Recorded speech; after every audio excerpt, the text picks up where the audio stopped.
Nestle's Ever-Ready, the instant cocoa. Nestle's Quick for great chocolate milk. And Nestle's chocolate bars now present Space Patrol! High adventure in the wild, vast reaches of space. Missions of daring in the name of interplanetary justice. Travel into the future with Buzz Corey, Commander-in-Chief of the Space Patrol! In today's transcribed Space Patrol adventure, Buzz is at the controls of a strange spaceship in another galaxy. Happy is nearby in the Terra 5. In contact by miniature spaceophone, they plan to rescue a fellow Space Patrol pilot.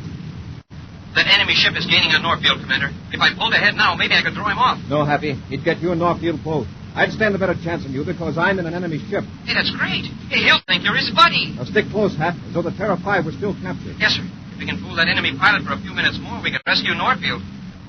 Uh-oh. Commander, this is terrible. What is it, Hap? I just picked up the enemy commander's spacephone channel. He knows we've escaped. He just gave that enemy pilot orders to blast both our ships. We'll return in just a moment with a thrilling story, The Lost Galaxy. Say, Commander, you coming to the Christmas party today? Sure I have. Wouldn't miss it for anything. Space Patrol parties have always been so warm and jolly, just like family Christmas get-together.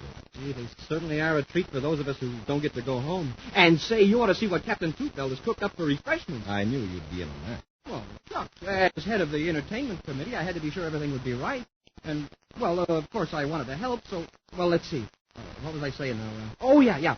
We've got a whole raft of sensational Toll House cookies made with Nestle's cookie mix and Nestle's semi-sweet morsels. And brownies, and plenty of fancy cookies, too. A couple of platters of them. That's for me. Wait, that's not all. We've got all Nestle's chocolate bars. Milk chocolate, almond, crunch, and the new coconut bar. Big ones, too. Sounds fine. Go on. Well, we'll have our choice of drinks. Cold chocolate milk made with Nestle's Quick or Nestle's Ever-Ready for hot cocoa. Oh, that's a splendid spread, huh? I really must congratulate the food committee. Oh, just one thing. Try not to eat all that good food before the rest of the gang gets there, will you? Smoking rockets, Commander. Well, smoking rockets is all I can say. Of course, there'll be plenty of food for everybody, but, well, if I were you, I wouldn't get there too late. And now, today's Space Patrol adventure, The Lost Galaxy. A United Planets Space Observatory out beyond the Pluto orbit has been picking up strange electromagnetic impulses from a remote part of the galaxy. Tests revealed a pattern that scientists could interpret only as signals, radio signals produced by intelligent beings in an uncharted region of space. Commander Corey dispatched 4 star-drive spaceships to investigate. Equipped with transmitters that operate through hyperspace, the expedition kept up its regular schedule of reports for 2 days. But now, for 24 hours, not one of the 4 ships has been heard from. Buzz has called Cadet Happy to his central office in Space Patrol headquarters on the man-made planet Terra.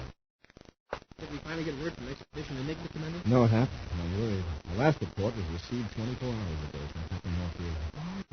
We missed 12 reports. Yes. Whatever happened must have happened to all the ships simultaneously. Yeah. Or one of them could have spacephoned the warden. We know from our own experience that hyperspace transmission of signals is not as perfect.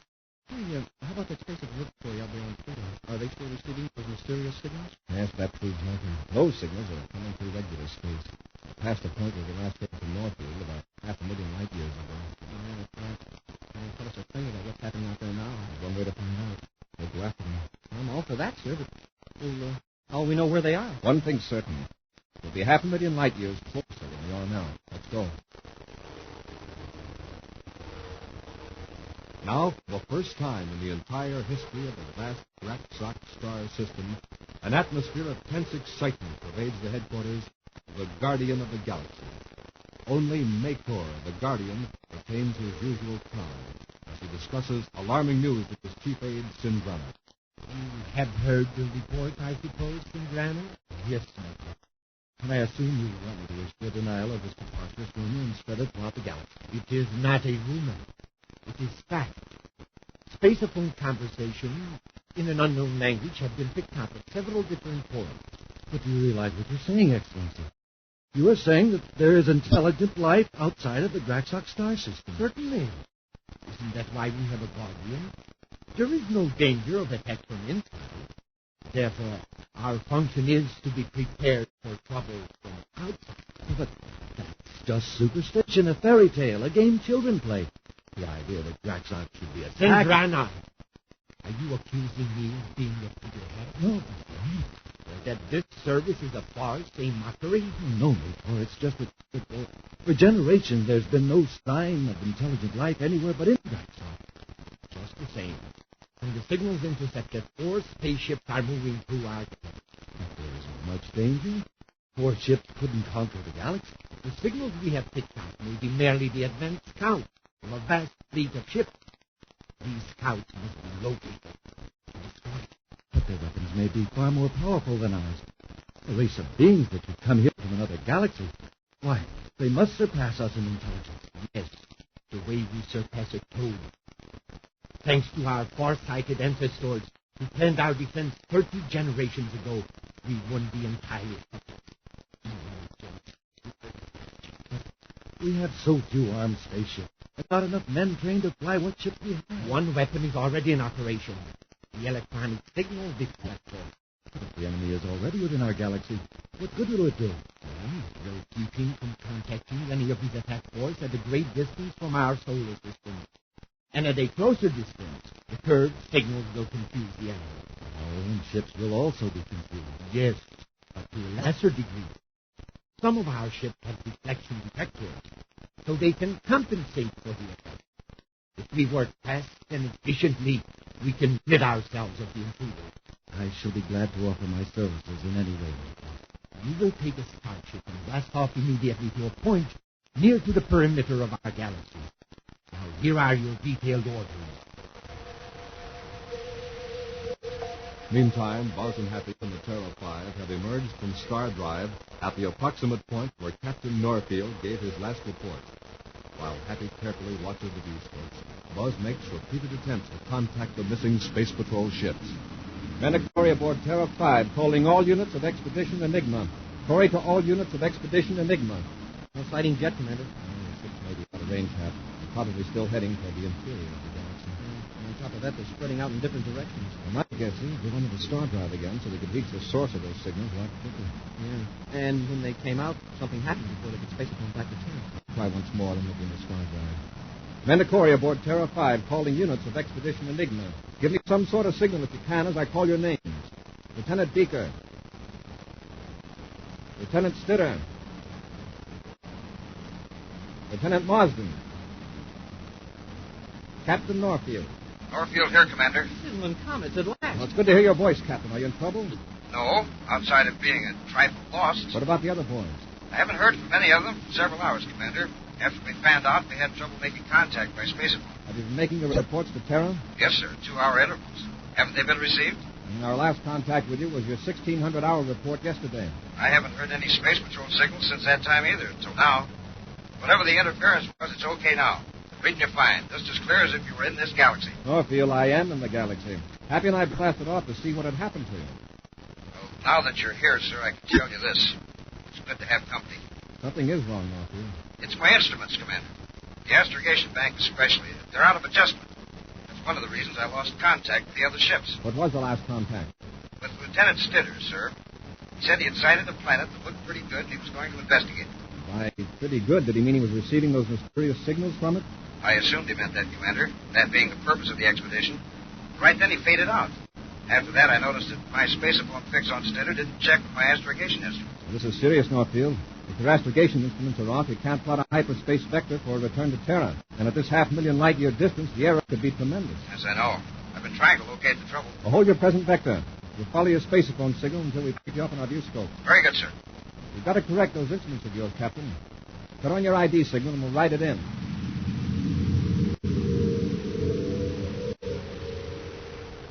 In his headquarters, Makor, the guardian of Graxok, has finally contacted his chief aide, Sindrana, after considerable difficulty.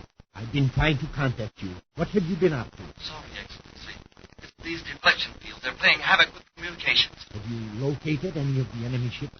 Not visually, Major. However, I have picked up 2 spacephone conversations. That is, I assume they were conversations. Okay. Is your translator working? I've tried all the regular circuit combinations for the galaxy languages, Major. I don't think our translator will handle non-galaxy speech. All right. Don't waste any more time. They are probably exchanging information for an attack. The quicker you destroy them, the better. The Alpha Ray will destroy all forms of life higher than ours. It was designed for this specific purpose. It's hard to have confidence in a weapon that one has never seen used, and one that hasn't even been tested for 10 centuries. It will work. It was designed according to scientific principles. When directed properly toward our enemies, the Alpha Ray will destroy them. Proceed as commanded.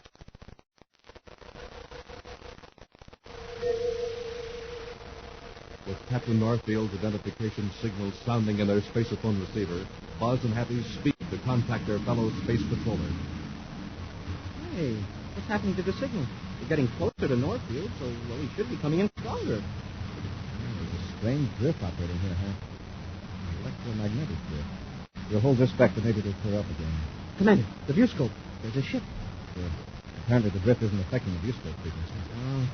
For a minute there, I was afraid we'd lost Captain Northfield. When we're a few DUs closer, we'll try contacting him on another frequency.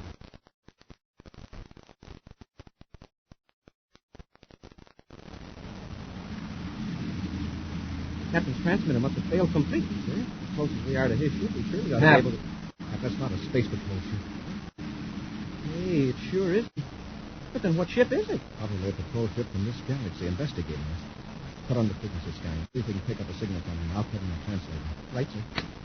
Where's Vodny, Mark? Donya Grobek Cyrilla. Hold it there. Yes, sir. Vidyalano. Ai, Rip, Toba, was out of fun. Is he talking to us? Type some other translator settings. It's another voice. Same channel. The Sani Prozline. Plane. He sure sounds excited. Miss Boba, Rek, Riara. The enemy is in range. You got it, sir. Waste no more time. Destroy them. Make him understand. Hap. Put on the translator. Yes, sir. Sindrana, this is the pilot of the ship you regard as an enemy. Can you hear me? Michael, you hear that? Hear what? That voice that spoke to me by name in our language. Raxok. Yes, I spoke to you. I have an instrument that can translate most languages. We're here on a peaceful mission. They say they're on a peaceful mission. Can you hear them? No, I can't. You have your orders. Destroy them. Very well, Michael. I will use the ultimate. Stand the rest, Hap. Fire at him. Port and stop. I can't move. I've used the ultra-ray, Michael. The enemy is destroyed.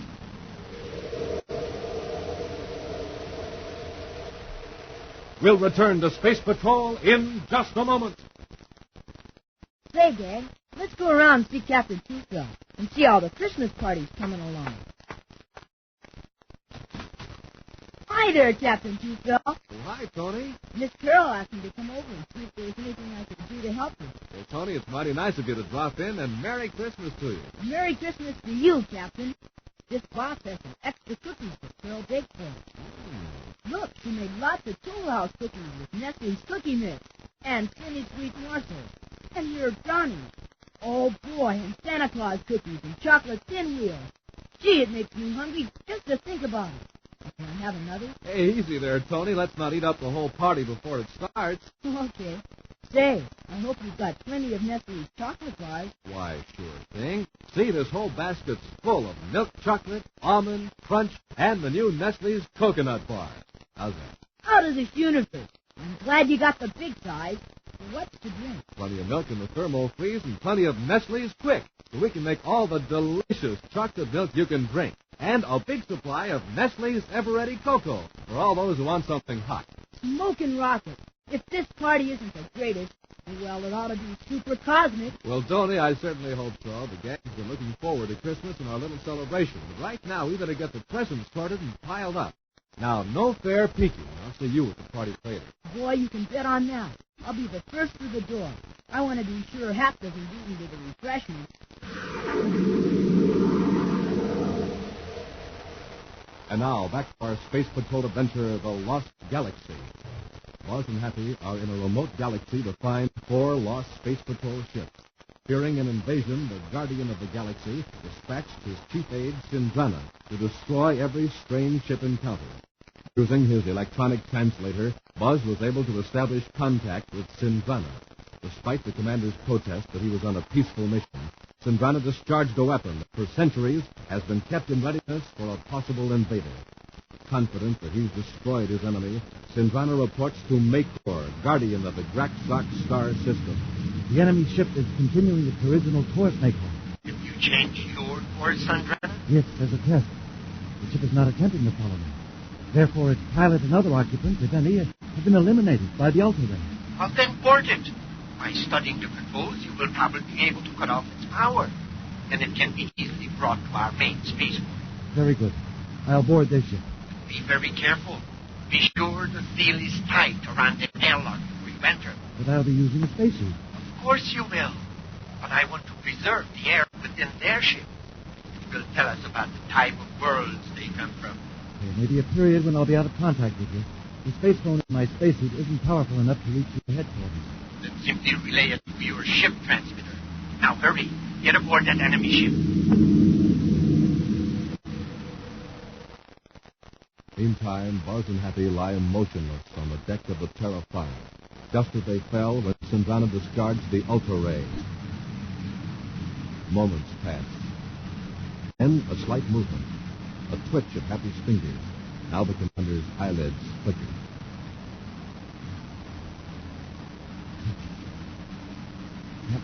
Are you okay? Yes, sir. Sort of numb, fuzzy-headed. I can move my arms a little bit now. Wow, that Ultra Ray, whatever it is, sure packs a wallop. Yes, but lucky for us, not as much as it was supposed to. I'm in the airlock of the enemy ship, Nico. It's coming out of our space. Be sure there is no leak as you enter the ship. The outer hatch is closed tight. Now I'm opening the inner hatch.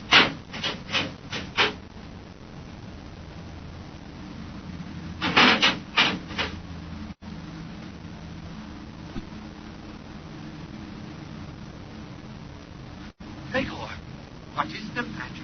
these creatures, these beings from another galaxy. Two of them lying here in the control compartment. Stop gibbering. Naturally, they are grotesque monsters. They cannot walk. You don't understand. Makor, they're human. They're just like you and me, human beings. Not for the appearance, perhaps, but the Ultra Ray destroyed all that was really different about them. They're super intelligent. Yes. I've just looked at my atmosphere analyzer unit. The air in this ship is similar to that on many of our planets.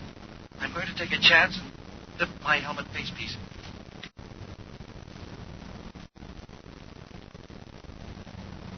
Ordinary air. And the temperature is very comfortable. Now get to work and figure out their controls. Yes, right away. Strange that beings with heads no larger than ours are capable of such vast You intelligence. are trying my patience, Cindrana. Just one close look. Amazing. Different clothes. They could pass for an inhabitant of any of our... They're alive. You bet we are. I'll handle them, Hap. Makor, they're alive. They're... Cindrana, what's happening out there? Answer me. Hap, I'm trying to cut off some diamonds. Yes, sir. Cindrana, is something wrong? Can you hear me? Are we having trouble with the reception again? Transmitter's off. Cut the receiver, too. Can you handle that guy, sir? Yes. We'll get one of those portable translators. We'll need it to talk to somebody.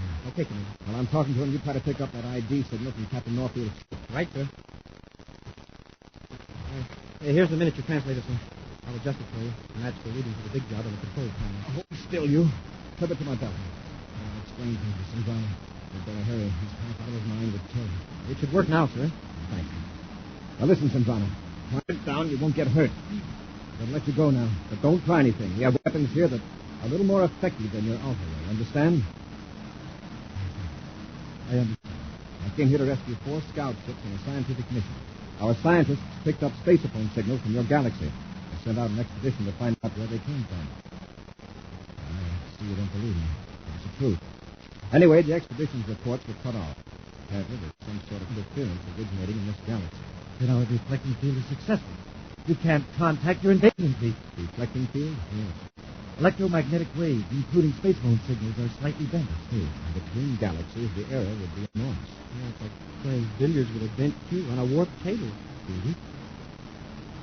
One of your super-intelligent games. Not the way I play it. Hey, Commander. I picked up Captain Norfield. Good. I'll try to contact him. Keep an eye on him. Yes, sir. Commander Corey aboard Terra 5 calling Captain Norfield. Commander Corey to Captain Norfield. Norfield here, Commander, and busy. What's the trouble? Seems I'm not popular in this galaxy, sir. Some of the local talent's on my tail throwing go-away presents at me, and they're not candy and flowers. Explosives? The large economy size. We got something a little different, but we're okay now. How many ships are after you? Just one, but he'll do. I fired everything at him but the space rations. Now I'm down to evasive tactics only. Keep your ID signal on. We'll join you. Corey out. Thanks, Commander. I'll be seeing you. I hope. Sindrana, get on the space phone and call off that attack. Even if you force me, I have no authority over that other Jacksock pilot. Maycor is in supreme command. All right, Happy, don't waste time. Got to separate our ship from Sindrana's so they can maneuver and catch up with Norfield. Yes, you take the controls. I'll take Sindrana into his ship. Now get going, Sindrana. Into the airlock. If the Jacksock ship a moment later, Buzz forces the half-frightened and half-defiant Sindrana to the control panel. All right, Sindrana. Cut your ship loose from ours. No tricks. You can't force me to fight against my own people. If you weren't so thick-headed, you'd understand there's no reason for a fight. Now call off that pilot. We'll leave you alone. All we want to do is get back to our own galaxy. You're not happy to Commander Corey. Corey here, Hap. Sindrana's acting stubborn. He won't cut Terra 5 loose. Sir, I've just sighted Norfield in the viewscope. The Jacksock pilot is giving him a rough time, sir. So we'll join the battle, Hap. You have to do all the work. You'll find it tough to overcome the extra inertia of this ship, plus its rocket blast. Yeah, like being in a boxing match with a keg of nails under one arm. But if I can get on another pilot's tail and fly a fairly straight approach, well, I can let him have a blast with our atom cannons. That's the way it'll have to be, Hap. Right. If that pilot sees them firing at him, he's going to fire back. And we'll be as helpless as a couple of sitting ducks with locked wings. Wait, I'll cut your ship loose. I thought you'd change your mind.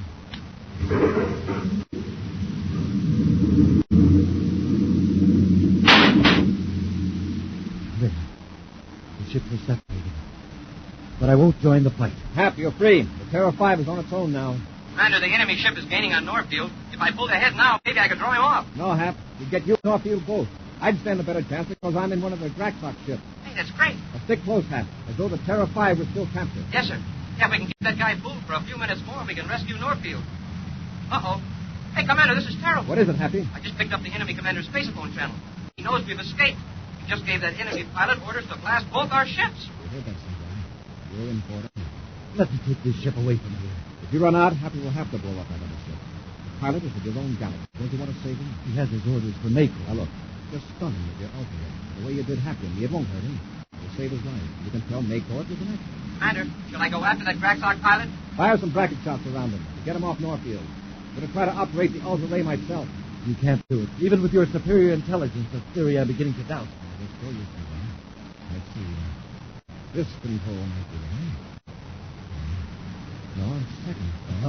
While you're playing with those controls, my fellow Jacksock pilot will destroy your friend Happy. Keep still and let me alone. Let's see. Now, Corey. Great, the strategy worked. I knew I would get you off guard. Now, step back. You try to interfere, I'll use your own weapon on you. What are you going to do? Yes. I'm going to focus the ultra ray on your Terra 5 and take Happy out of the fight. Change our course a bit. So, now the ultra ray. Don't touch that switch. I'm in charge now, Corey. When I throw this switch, your cadet will be... Stand back, Corey. I'll fire. I warn you. I'll take my gun back, Sindrana.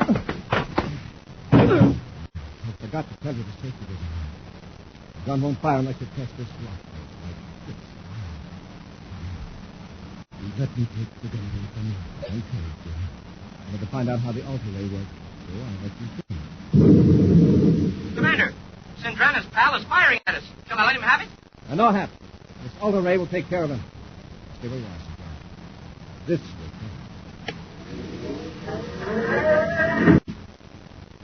I hope that got him. I think it did, sir.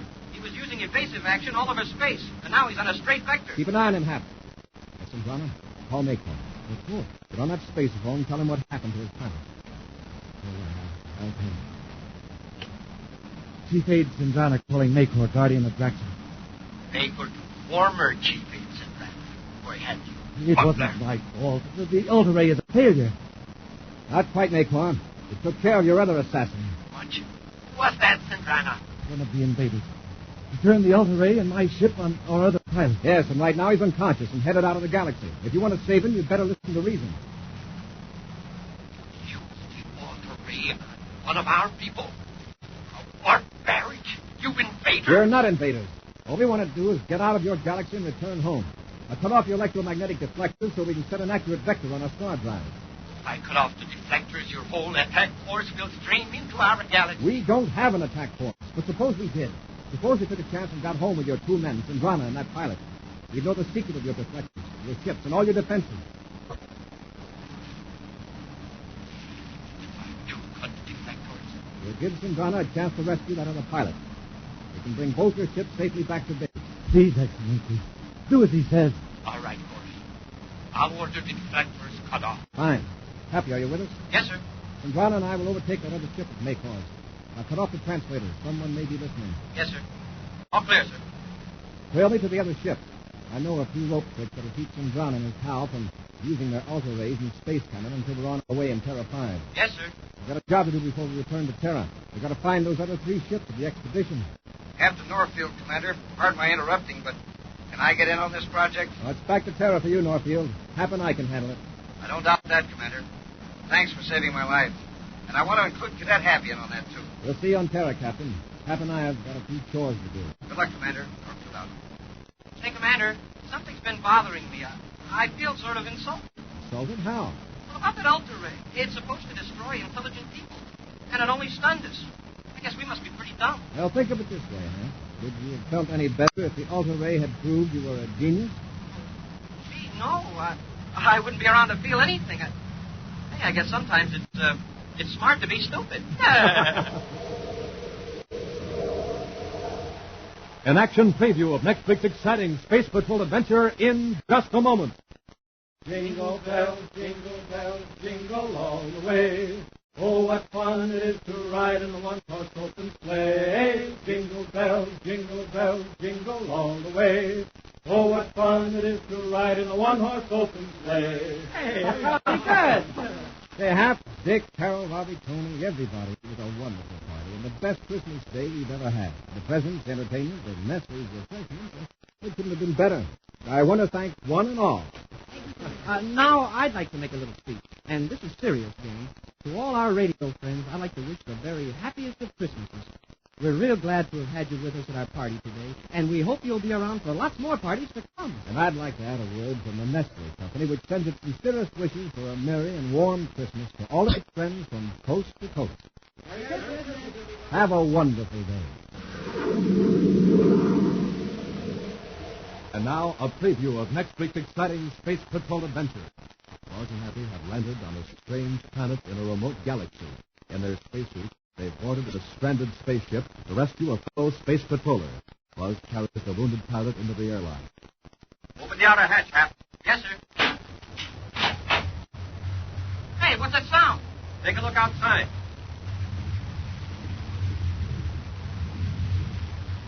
Commander, that stream of liquid, or that metal, or whatever it is rising up all around the ship. And the ladder's gone. Dissolved. Hap, we're stranded in a river of corrosive acid. If we don't get out of here, it'll dissolve the entire ship and us with it. Be sure to join us next week for the thrilling Space Patrol story, Ambush in Space. Space Patrol, created by Mike Moser, starring Ed Kemper as Commander Corey and Lynn Osborne as Cadet Happy, was written by Lou Houston, produced and directed by Larry Robertson, executive producer Helen Moser. Other players were Bela Kovacs, Ken Mayer, Norman Jolly, and Tony Sides. Dick Tufeld speaking. Now, don't forget to tune in next Saturday for exciting action on Space Patrol! This week's Space Patrol was brought to you by Nestle's Eveready, the instant cocoa, Nestle's Quick for great chocolate milk, and famous Nestle's chocolate bars. This program is broadcast for Armed Forces overseas through the worldwide facilities of the Armed Forces Radio Service. Space Patrol came to you transcribed from Hollywood. This is ABC Radio Network.